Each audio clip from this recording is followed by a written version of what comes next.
The branches are dying. I saw the multiverse, and it was dying.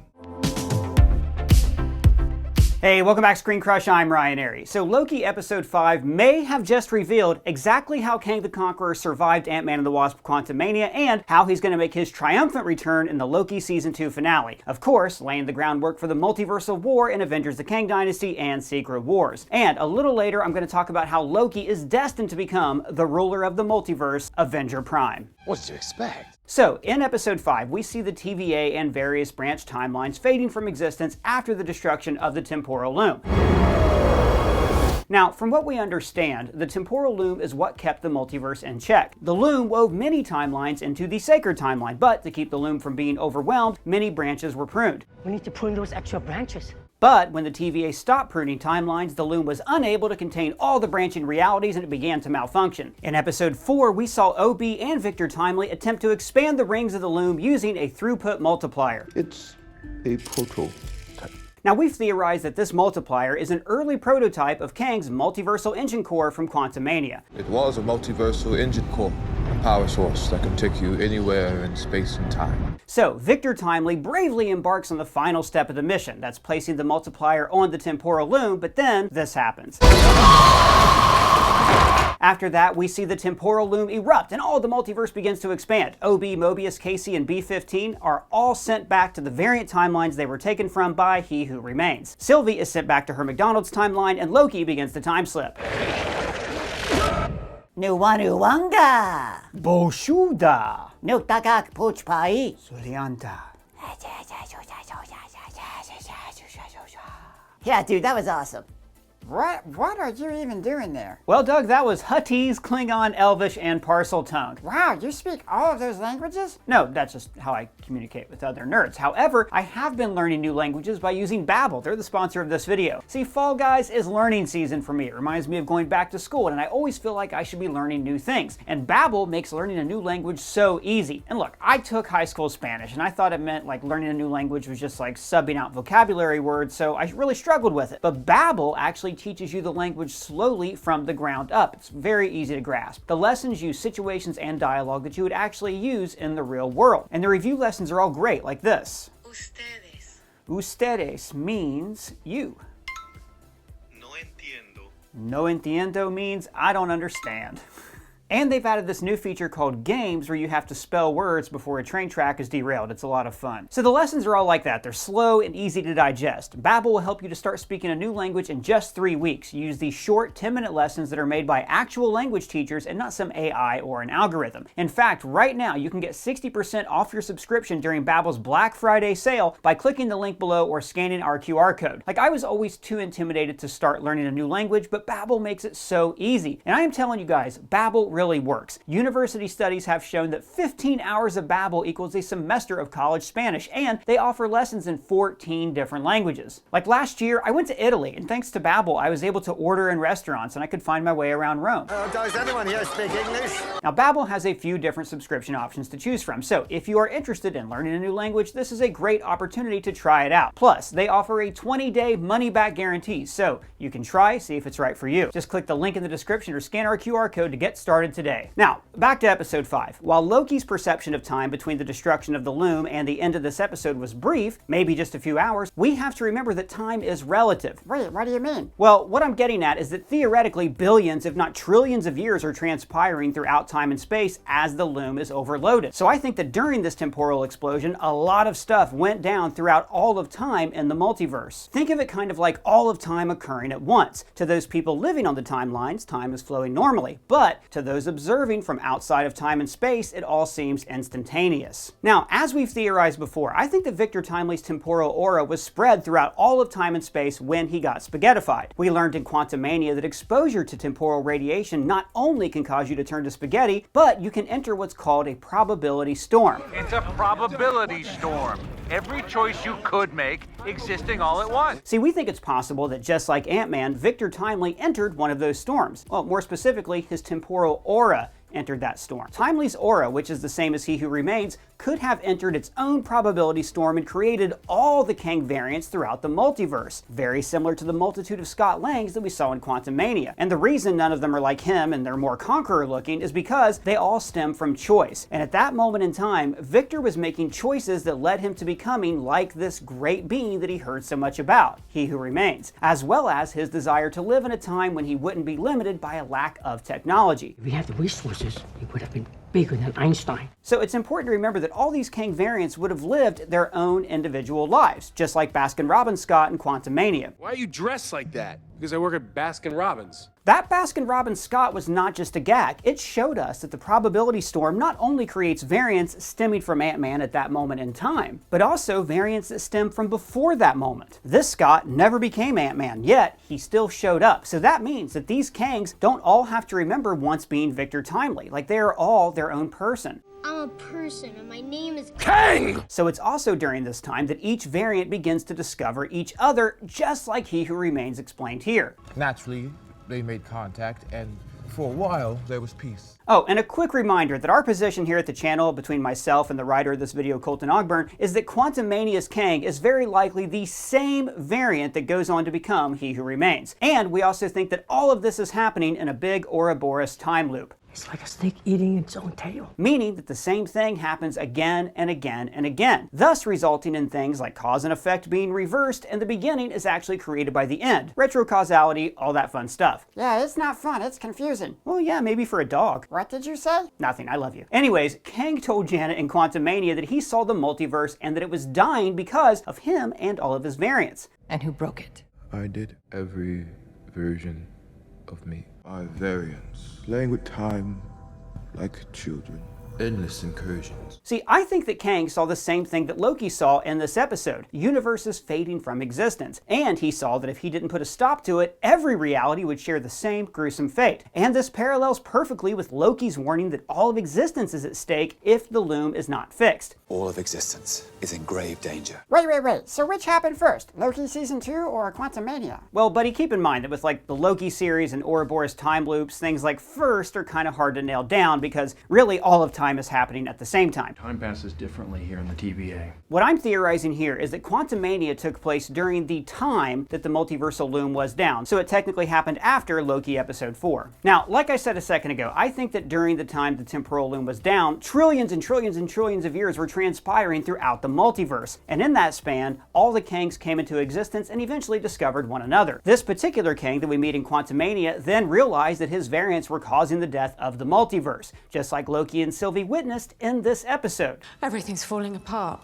In fact, we can learn that this Kang's home universe was one of the first to fall victim to his variant's recklessness. Not only would this Kang have experienced the destruction of everything and everyone he ever knew and loved, but he'd have some pretty major survivor's guilt knowing that it was versions of himself that were responsible. Maybe in his home universe he even saw the spaghettification of his beloved Ravonna Renslayer. Maybe in this universe he and Ravonna were married. Maybe they were happy. And that's what led him to recruiting a variant of her as his right-hand woman when he rose to power. And after witnessing the destruction of his own universe, Kang may have tried to reason with his variants and begged them to stop playing with time, but his warnings fell on deaf ears, so he took matters into his own hands. He began a war with his variants and started destroying timelines that put the multiverse at risk, including the home universes of his variants. This then led to Kang being exiled to the quantum realm, and that is where he met Janet. I wasn't the only one stranded in the quantum realm. Wait, are you saying that all the MCU movies took place while the time loom was being destroyed? No, not all of them. I mean, for all of the MCU history that we know, the TVA has been in control. We know that because of what happened when Loki escaped in 2012, he was arrested by the TVA. And we hear Judge Renslayer talk about how the Avengers time heist was part of the proper flow of time. We're not here to talk about the Avengers. What they did was supposed to happen. Janet was able to meet Kang in the quantum realm because she was no longer in the MCU 616 universe, or the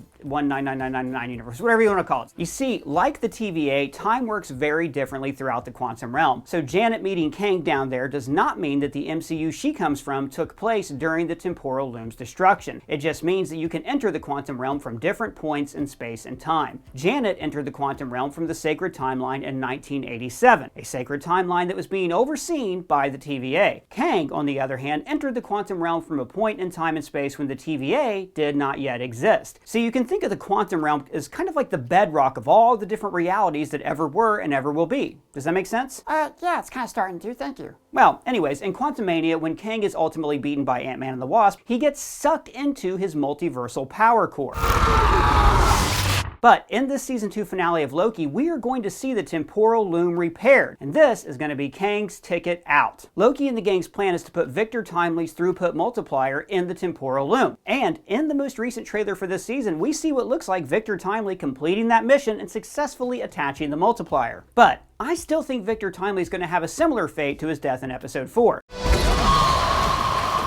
The sheer temporal energy radiating from the loom and throughout the multiplier will be too much to withstand, and while the loom itself is now repaired, Victor Timely is going to be sucked into his multiplier and lost forever. But OB will refuse to let go of his friend and mentor, and that is where the temporal aura extractor is going to come back into play. The extractor will pull you into the present. In the first episode of this season, we saw Loki ask OB to build this device. One temporal aura extractor. Now this extractor can pull someone's aura from time and space after it having been pruned. But you said Victor was disintegrated or sucked into the sphere thingy, not pruned. Well, no, he was not pruned in the traditional sense, but the same energy is involved. So after Victor saves the loom, OB will insist that they use the extractor to bring him back. Remember, they have a copy of Timely's aura after scanning him to open the blast doors in episode 4. First we need Mr. Timely's aura scanned so we can get the blast doors open. Sylvie will object to bringing Timely back, citing that he's too dangerous and that she still fears he could become He Who Remains. But OB will plead with Loki to let him save him. After some debate, we'll see Loki agree to help extract Timely. Loki will then walk out onto the bridge and lasso Victor Timely back into their point in time, only now it's not Victor Timely. Oh is right, it is Kang the Conqueror. The same Kang the Conqueror who was sucked into the same multiplier or multiversal core in Quantumania. Now remember what happened when Ant-Man shrunk down the core. The probability storm. Exactly. And what happened when it was all over? The Ant-Man variants absorbed back into our Ant-Man. And I think something similar is going to happen here. Kang and Victor Timely will essentially become one, giving Kang all the knowledge and information he needs on Loki, the TVA, and everything. Kang will then take control of the TVA and use it to complete his multiversal takeover. Remember, Loki and the gang didn't want to prune timelines from existence, so by successfully expanding the loom, they essentially made it to where all these branches could exist without causing incursions. But Kang still wants to annihilate and prevent the existence of timelines with variants of himself within them. He wants to burn them out of time. Loki will plead with him to allow the multiverse to exist in peace, but Kang says there will never be peace as long as variants of himself are still out there. He then thanks Loki for his service, and it's at this moment that Loki realizes that he has actually been going down the path that He Who Remains paved, a path that led to his very creation. Loki, in his desperation to save the world, has once again been used to help another succeed, just like he's always been destined to do. Whether it be Thor, the Avengers, Thanos, or Kang, Lokis are always destined to be defeated so that others can achieve their best selves. This is Loki's not so glorious purpose. You were born to cause pain and suffering and death,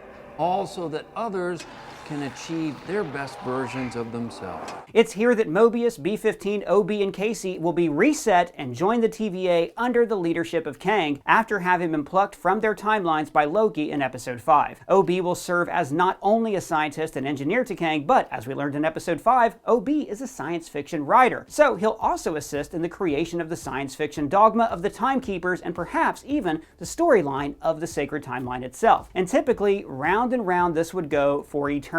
Loki gets arrested by the TVA. He eventually goes before He Who Remains. His variant kills He Who Remains. This results in the timelines branching so that Victor Timely can become more than a candle maker. Victor is then brought to the TVA by Loki. His aura is spread throughout the multiverse, creating Kang. Kang starts a war with his variants, gets banished, gets trapped in his multiversal core, and then gets released by Loki after fixing the time loom, and he takes control of the TVA. And then, eons later, after ruling as He Who Remains, he allows that same Loki variant to escape, to be arrested by the TVA, and the whole process starts again, making it to where He Who Remains is always in power. But that is not how it's going to go down this time. This time, Loki is going to win and put a stop to this endless cycle. Loki is going to discover his true glorious purpose. He will join the Avengers and help them win the multiversal war. And then Loki will make the ultimate sacrifice to deprive Kang of his throne. See, without Loki, Kang would have never become more than a candle maker. So Loki will selflessly remove himself from all of time and existence, thus removing Kang as well. I can rewrite the story.